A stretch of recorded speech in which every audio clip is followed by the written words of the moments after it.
मेरी पढ़ाई पूरे होते होते और फिर मुझे जॉब लगते लगते तकरीबन मेरी एज 26 साल की हो गई थी। मैं एक टीचर हूँ बाय प्रोफेशन और मैं यहीं मुंबई में रहती हूँ। इसके पहले हम लोग यहाँ नहीं रहते थे, पर जब मेरे पापा रिटायर हो गए तो फाइनली हम उस स्टेट से इस स्टेट आ गए। अब हमारे साथ समस्या ये हो गई थी कि एक टाइम पर मेरे पापा बहुत बीमार भी हो गए थे, तो जिसके कारण हम फैमिली वाले आगे का प्रोग्रेस नहीं देख पा रहे थे और हमारा बस यही चल रहा था कि कैसे वो अच्छे से स्वस्थ हो जाएं। कोई गंभीर बीमारी नहीं हुई थी उन्हें, तो इसलिए डॉक्टर्स को भी नहीं पता था कि क्या हो गया है जो इस तरह इतनी कमज़ोरी आ गई है। बट विथ टाइम वो धीरे धीरे ठीक हो गए और जब ठीक हो गए तब मैं 26 की हो गई थी। और फिर वहाँ से सबको फिर डेफिनेटली ध्यान आया कि हाँ, मेरी शादी का भी टाइम आ गया है, तो अब सबका ध्यान उस ओर चला गया था। अब तक तो मैं बाबा को जानती थी, बाबा को मानती थी, उनसे प्रेयर भी करती थी, पर वो प्रीत नहीं लगी थी। वो विश्वास शायद था, पर उतना नहीं था या क्या था ये तो मैं नहीं जानती। लेकिन मैं बाबा की सच्चरित्र भी पढ़ा करती थी और मैंने बाबा के बहुत सप्ताह पारायण भी किए थे, क्योंकि मेरी शादी नहीं हो रही थी। तो 26 साल से लेके 30 साल की उम्र तक मैंने हर वो कोशिश करना शुरू कर दिया। कोई कहता ये वो पूजा वो सब भी करती और उसके साथ साथ बाबा के सप्ताह पारायण करने शुरू कर दिए। और सप्ताह पारायण भी वो फिर नहीं रह गया, वो मतलब मेरी ऐसी आदत हो गई कि प्रतिदिन 7, 6, 8 अध्याय पढ़ लेना। तो वो मैं मतलब 4-5 साल सप्ताह पारायण करती गई। लेकिन ये मेरी गलती थी कि मैं सप्ताह पारायण करती थी लेकिन मेरा विश्वास कभी नहीं रहता था। मुझे हमेशा लगता था कि ये तो कर रही हूँ ठीक है, पर इससे कुछ होता है कि नहीं पता नहीं। और फिर कभी कभी विश्वास आता था, पर दृढ़ विश्वास के साथ मैंने या बहुत भक्ति के साथ मैंने किया नहीं, पर मैंने किया बहुत। और फिर जब मेरी उम्र तकरीबन 30 साल की हो गई, 30 फिर 31 फिर 32, तो जब मैं 32 ईयर्स ऑफ एज पर पहुंच गई तब तक मैं मतलब आप कह सकते हो कि अब तक 6 साल से मैं साईं सच्चरित्र जी के सप्ताह पारायण ही कर रही थी। ये भी नहीं कि 1 या 2 अध्याय पढ़ रहे हैं, प्रतिदिन 7-8 अध्याय पढ़ रही थी। और अब मुझे जब कुछ नहीं होने लगा तो मुझे लगने लगा कि पता नहीं कुछ होता है या नहीं, पर हाँ, एक साईं बाबा से कुछ तो था अटैचमेंट। तो फिर मैं बाबा के लिए वो पढ़ती रही, पर इसके साथ साथ फिर मैंने बहुत पूजा करना शुरू कर दिया। हम देवी के मंदिर जाना शुरू कर दिए, चाहे महालक्ष्मी मंदिर हो, चाहे मुझे कोल्हापुर जाना हो, चाहे फिर हम महाराष्ट्र से बाहर निकल कर और भी अन्य जगह बहुत सारे देवी के मंदिर जाना शुरू कर दिए। चाहे मुझे सतना जाना हो, यहाँ तक कि हम साउथ में भी शक्ति के दर्शन के लिए चले गए थे। और अब मेरा ये भटकने का समय शुरू हो गया था यहाँ से। जब मैं बाबा की भक्ति कर रही थी, मुझे विश्वास रखना चाहिए था, पर ये मेरी गलती थी। अब अपने से छोटों की भी शादी होते देख रही थी, तो एक टाइम के बाद मुझे लगा कि ठीक है, हो तो हो शादी, नहीं हो तो मैं वैसे भी व्यस्त हूँ, क्योंकि मैं एक अच्छे स्कूल में पढ़ाती हूँ आज भी। और मतलब अच्छी सैलरी है मेरी। इसके अलावा मैं शाम में एक अंकल हैं, बूढ़े अंकल थे वो, तो उनके घर पर कोचिंग पढ़ाने जाती थी। वहाँ भी बहुत स्टूडेंट्स आते थे। मुझे आज तक ये तो पता नहीं चला कि वो छोटी सी कोचिंग में इतने बच्चे कैसे आ जाते थे, और उस छोटी सी कोचिंग में भी मुझे इतना मुनाफा कैसे होता चला गया। आज तक वो कोई ब्रांड के नाम से नहीं है, पर आज तक वो अच्छे से रन कर रहा है और मैं हैरान हूँ कि ये कैसे होता गया। शायद मेरी साईं सच्चरित्र जी पढ़ने का ही वो कर्म था कि मुझे किसी ब्रांडेड जगह पर जाना नहीं पड़ा। बस वहाँ पर मैं करती गई और मैं इस तरह व्यस्त रहती थी, सुबह वहाँ शाम वहाँ, तो ज़्यादा सोचने का मौका भी मुझे नहीं मिलता था। और फिर बाकी समय थोड़ा घूमना, थोड़ा फैमिली के साथ रहना। मैं फैमिली के साथ तो बहुत नहीं रहना बीच में पसंद कर रही थी, क्योंकि वो सिर्फ शादी की बात कर रहे थे और मैं करूँ तो करूँ क्या। साईं सच्चरित्र जी पढ़ रही थी, पर मेरी गलती थी कि विश्वास नहीं था। उसके बाद हम देवी के दर्शन करते करते माँ वैष्णो देवी जी के दर्शन करने जम्मू भी चले गए थे, कटरा। और कटरा से आकर मुझे लग रहा था कि हाँ, अब निश्चित ही मेरी शादी होगी, क्योंकि बहुत लोगों के बहुत से बिगड़े काम हो जाते हैं। पर मेरी गलती थी कि जिसे मुझे इज़्ज़त देना चाहिए था, जिसे मुझे स्वीकार करना चाहिए था, मैं उन्हें स्वीकार ही नहीं कर रही थी। मैं बात कर रही हूँ अपने बाबा की। और ऐसे करते करते तकरीबन 32-33 की हो गई होंगी जब मैं वैष्णो देवी से भी आ गई थी। और बहुत पॉजिटिव वाइब्रेशन, बहुत पॉजिटिव इंडिकेशन, और आज भी मैं उस स्थल को बहुत मानती हूँ, बहुत पूजती हूँ। लेकिन उसके बाद भी तकरीबन 37 की हो गई, अब तक मेरी शादी नहीं हो पाई थी। और अब घर पर सब उम्मीद खोना भी बैठ गए थे। मेरे पापा रोते थे कि बस तेरी शादी हो जाती तो मैं आराम से मर भी पाता, तो मुझे लगता कि हाँ, मेरे बच्चे की मैंने ज़िंदगी बना दी। इतना पढ़ लिख ली है, सुंदर भी है देखने में, पढ़ी लिखी भी और कमा भी रही है और संस्कार भी है, पर बावजूद उसकी शादी क्यों नहीं हो पा रही है। और रिश्ते आते थे पर कोई ना कोई कारण से बात ही नहीं बन पाता था। बस हो जाता था ऐसा, और फिर धीरे धीरे रिश्ते आने भी कम हो गए और ऑलमोस्ट बंद हो गए। और ऐसे करते करते मैं 37 की एज तक पहुंच गई। पर अब मैं आपको एक साल पहले ले जाती हूँ, जब I was almost 36 years old. तो उसी दौरान क्या हुआ ना कि अब जब मेरी उम्र बढ़ रही थी और मेरे घर वालों को चिंता हो रही थी, तो बाबा ने एक लीला रच दी। उस वक्त बाबा ने ये कर दिया कि मुझे बहुत व्यस्त कर दिया। वो जिस कोचिंग में मैं पढ़ाती थी, वहाँ के सर काफ़ी बूढ़े थे, दोनों हस्बैंड वाइफ रहते थे। और उसी दौरान सर भी बहुत बीमार हो गए और वो पहले की जितना क्लासेस नहीं ले पा रहे थे। और ऐसा हो गया कि आपको मैं बता रही हूँ, जब मैं 26 ईयर्स ऑफ एज से लेकर अब 36, 10 सालों से मैं उनके साथ काम कर रही हूँ, उन्हें पढ़ा रही हूँ। तो वो लोग मुझे बहुत प्यार करते थे और मेरा भी उनके प्रति परिवार वाला रिश्ता हो गया। और कहीं ना कहीं वो, क्योंकि उनके बच्चे उनके साथ नहीं रहते थे ना, तो वो मेरे पर आश्रित थे कि इन द सेंस कि कुछ होगा तो ये तो है। वो मुझे ना बेटी के रूप में देखते थे कि फिर मेरी बेटी तो यहाँ पर है ना, कुछ होगा तो वो जब बीमार हो गए तो एक साल तक वो ठीक से क्लास वगैरह नहीं ले पाते थे। तो मुझे मेहनत भी बहुत लगता था कि स्कूल जाने के पहले सुबह 6 बजे मैं पहले ट्यूशन में उनका क्लास लेती थी, जो सुबह के बैच चलते थे, फिर स्कूल जाती, फिर आती, घर जाती, खा के थोड़ा भी रेस्ट नहीं करती। एंड उस पूरे एक साल ना मैं कहीं घूमी तक नहीं हूँ। मैं सिर्फ अंकल की सेवा करती। जब जब उनको हॉस्पिटल में भर्ती करवाया जाता, तो फिर अगर आंटी वहाँ रह जाते थे अंकल के साथ, तो मैं उनके लिए खाना लेकर जाना। और यहाँ पूरा ट्यूशन मैंने संभाला। और उसके बावजूद भी वो जितना स्टूडेंट्स आते थे उतने ही स्टूडेंट्स आते रहे, उतना ही मैं पढ़ाती गई। मुझे मेहनत लगा, थोड़ा सा बैच मैंने अरेंज किया, स्टूडेंट्स भी अच्छे थे कि थोड़ा एडजस्ट कर लिए। जहाँ पहले 2 बैचेस में अलग अलग बैठते थे, कुछ बच्चे एक ही बैच में फिर बैठना शुरू कर दिए। लेकिन किसी की पढ़ाई, किसी का साल हमने बर्बाद नहीं होने दिया। और सर की ट्यूशन का मैंने बराबर हिसाब भी किया, हिसाब रखा, उनका ध्यान रखा। और उसके बाद जो भी मनी मैटर्स थे उसमें भी मैं बहुत क्लियर थी। और जो भी जैसा भी होता था, जो बैच मैं पढ़ाती थी और जितना मेरी सैलरी तय की गई थी, मैं पूरे उस एक साल, पता नहीं बाबा ने कहाँ से ऐसी बुद्धि दी कि कभी कभी मैं सेल्फिश हो जाती हूँ, पर उस एक साल ना उनके उस तरह के खर्च को देखते हुए मैंने एक्स्ट्रा ट्यूशन के एक्स्ट्रा पैसे नहीं लिए। क्योंकि जो ट्यूशन सर को पढ़ाना था वो मैं पढ़ा रही थी, तो सही तो ये होता कि उसके पैसे मुझे भी मिलते।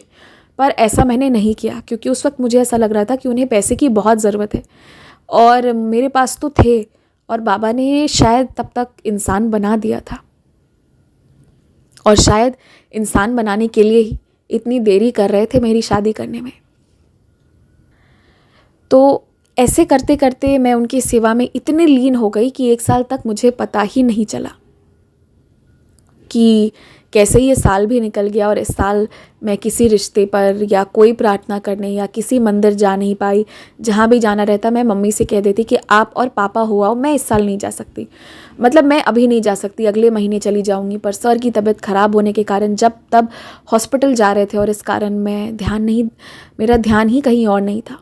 क्योंकि वो लोग भी मुझे बहुत प्यार करते थे, बहुत ज़्यादा। सर भी उतने ही अच्छे, उनकी वाइफ भी उतनी ही अच्छी। और उनका तो मुझ पर इतना भी भरोसा हो गया था ना कि वो कई बार मुझे पैसे दे देती और बेटा तुम मेरे लिए ये सामान ले आओ, वो सामान ले आओ। यहाँ तक कि वो जो साड़ियाँ पहनती थी वो भी मैं ही खरीद कर ला कर देती थी। तो एक प्यार वो सब हो गया था, वो बॉन्डिंग हो गई थी जिसके कारण मैं उन्हें छोड़ नहीं पा रही थी और वो मेरे ऊपर आश्रित भी हो गए थे। और इसके बाद जब मैं 37 की हो गई थी, उसके बाद वन फाइन डे ना मेरे घर पर सब मुझे बहुत डांटे, बहुत ज़ोर का गुस्सा किए कि हम तुमसे कुछ नहीं कह रहे हैं, बस इतना कह रहे हैं कि तुम हमारे साथ मंदिर चलो, सिर्फ मंदिर जाने कह रहे हैं। उसके अलावा ना हम तुम पर कोई दबाव बना रहे हैं, ना तुम पर कोई गलती, कोई दोषारोपण कर रहे हैं। पर तुम उनकी सेवा कर रही हो, अच्छी बात है, पर क्या 365 दिन में एक दिन भी तुम्हारे लिए समय नहीं है?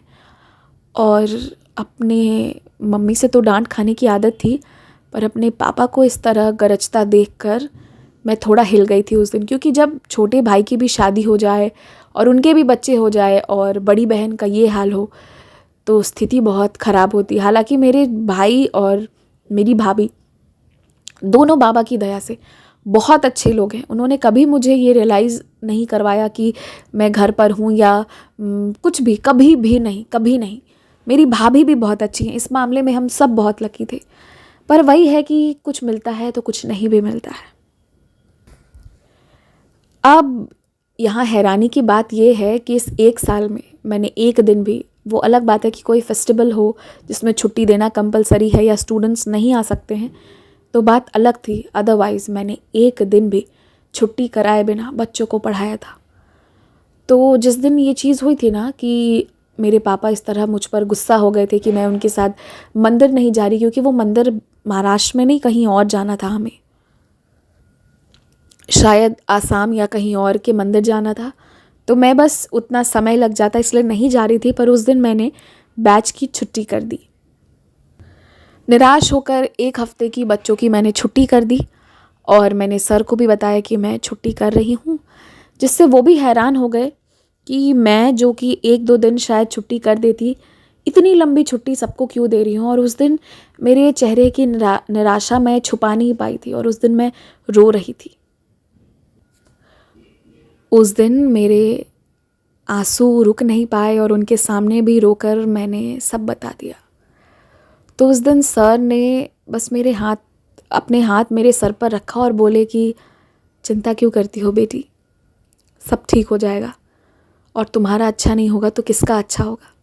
तुम तो इतनी प्यारी हो, सच में एक अच्छी इंसान भी हो।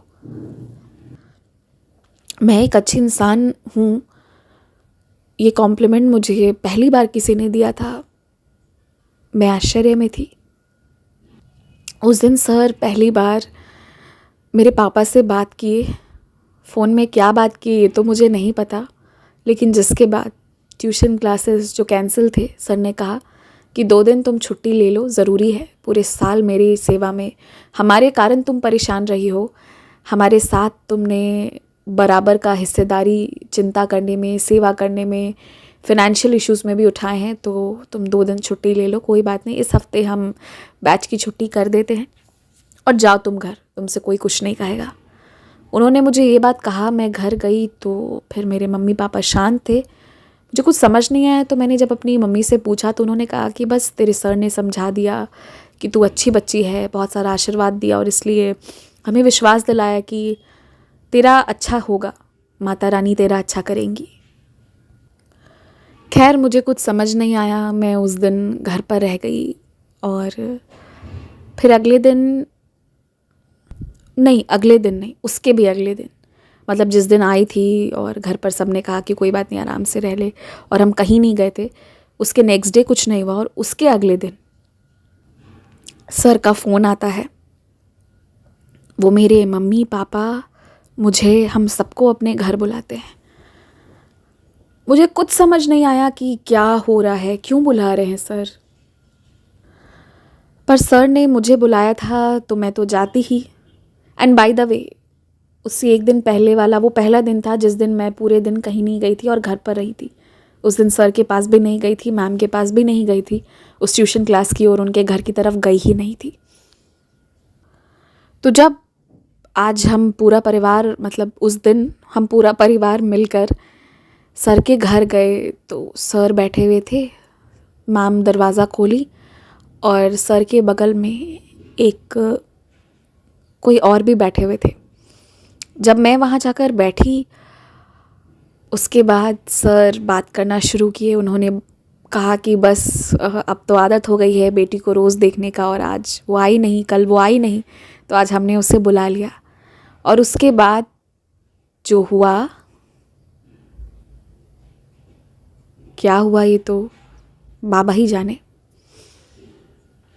मैं हिल के रह गई थी।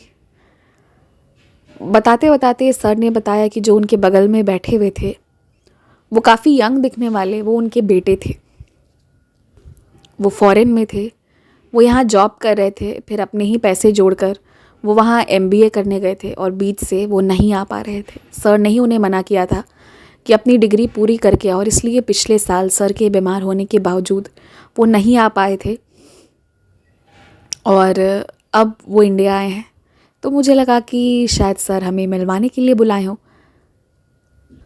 क्योंकि बाय द वे इन 10 सालों में मैं आपको एक बात बता रही हूँ, सर घर जैसे तो हो गए थे, पर उनके घर पर क्या है, कौन है, मैंने ये सब ना कभी पूछने की कोशिश की और ना कभी उन्होंने ज़्यादा बताया। पर मुझे इतना पता था कि एक बेटा है, बहू है, जिनके 2 बच्चे हैं, जो कभी कभी आ भी जाया करते थे। और कई बार 10 सालों में सर कुछ महीने के लिए बाहर चले जाते थे, तो मैं ही पीछे से ट्यूशन संभालती थी। सर को अपनी लाइफ प्राइवेट रखना पसंद था और मुझे भी, और वो लोग मुझे प्यार बहुत करते थे, पर मैं कभी बहुत ज़्यादा एक्स्ट्रा बैठ कर उनके साथ बातें नहीं की थी। वो तो इस 1 साल में बॉन्ड हो गया था, पर तब भी कभी उनके इस बेटे का जिक्र नहीं हुआ था, क्योंकि ना मैंने कभी सवाल उठाया कि उनके बच्चे कहाँ हैं। बस मैं उन्हीं की सेवा कर रही थी और ना वो वक्त था कि जब वो हमें बता पाते। जिसके बाद सर ने बताया कि उनके बेटे भी 34 इयर्स के हो गए हैं और वो उनकी शादी करना चाहते हैं। तो मुझे लगा कि जो समस्या मेरी है वही अब सर की भी होने वाली है, और शायद अब इन्हें भी मंदिर मंदिर घूमना पड़े, क्योंकि हमारे घर पे भी तो वही हो रहा है। लेकिन उसके बाद जो उन्होंने कहा वो सुनकर मैं हिल गई थी, क्योंकि सर ने कहा कि मैं चाहता हूँ कि तुम मेरे बेटे से शादी कर लो। सामने से उनका बेटा जो 34 इयर्स ऑफ एज है, मुझसे छोटा था, मैं 37 की हूँ, जो देखने में सुंदर, जिसकी सैलरी लिटरली हैंडसम सैलरी, क्योंकि वो वहाँ से एमबीए करके आ गया था, उसके हिसाब से उसके लिए एज ज़्यादा, ठीक है हल्की सी ज़्यादा थी, पर तब भी उसकी शादी तो हो जाती और बहुत अच्छे घर में बहुत अच्छी लड़की से हो जाती। पर मुझे ही क्यों?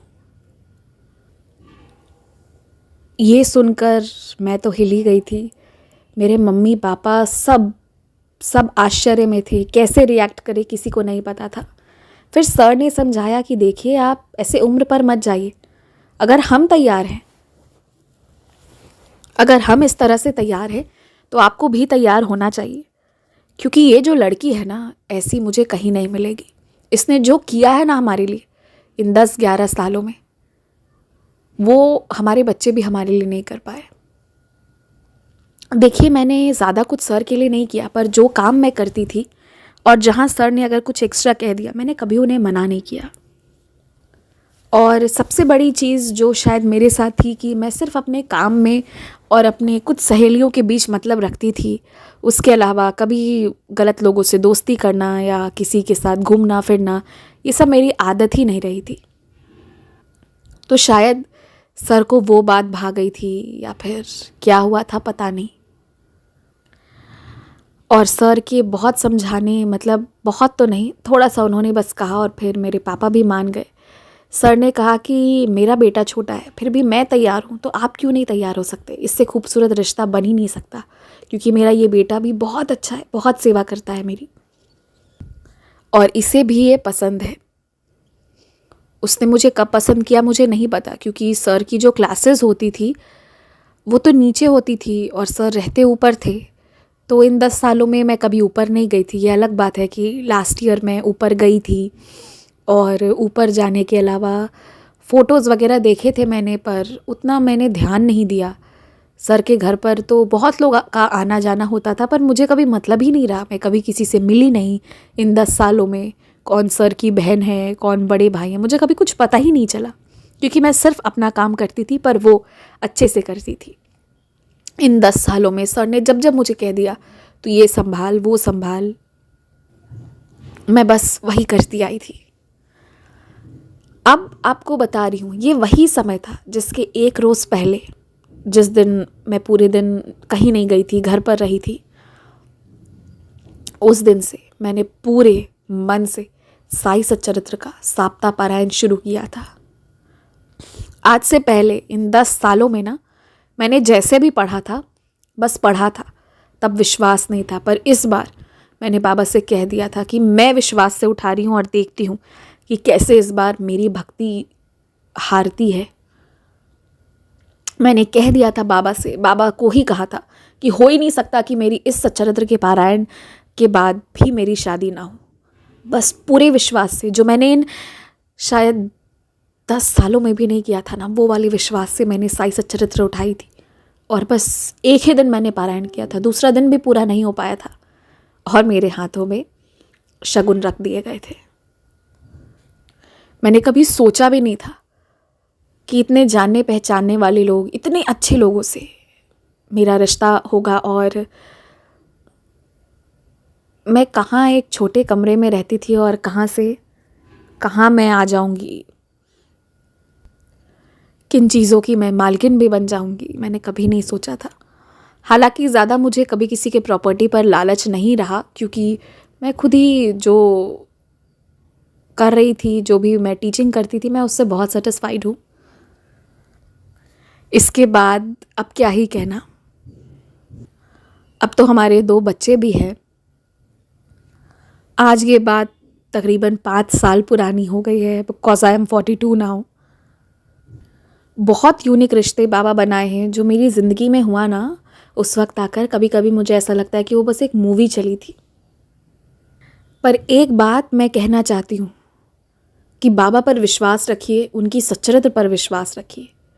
मैं हर जगह चली गई, मैंने बहुत कुछ कर लिया, शायद मैंने जितना पूजा किया होगा किसी ने किया भी होगा कि नहीं, पर जो मैंने एक विश्वास की साई सच्चरित्र जी उठाई ना, उससे जो मेरे साथ हुआ, क्या बोलूँ, वो ही एक चमत्कार है। इसके बाद बाबा पर मेरा विश्वास बढ़ता चला गया, और अब तो वो हमेशा रहेगा। मैं अब भी पढ़ाती हूँ, और अब तो जिन्हें मैं सर कह रही थी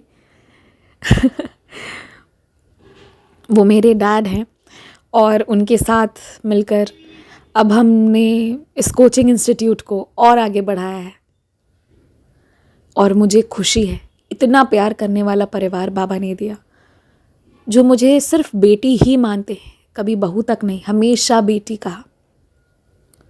मैं बाबा, शायद मैंने बहुत सबूरी रखा, और मैंने तकरीबन 36 साल से 36 सालों तक, 26 to 36, मैंने बहुत कोसा है बाबा को, बहुत कोसा है, पर उनकी सच्चरित्र की पारायण भी उतनी ज़्यादा की है।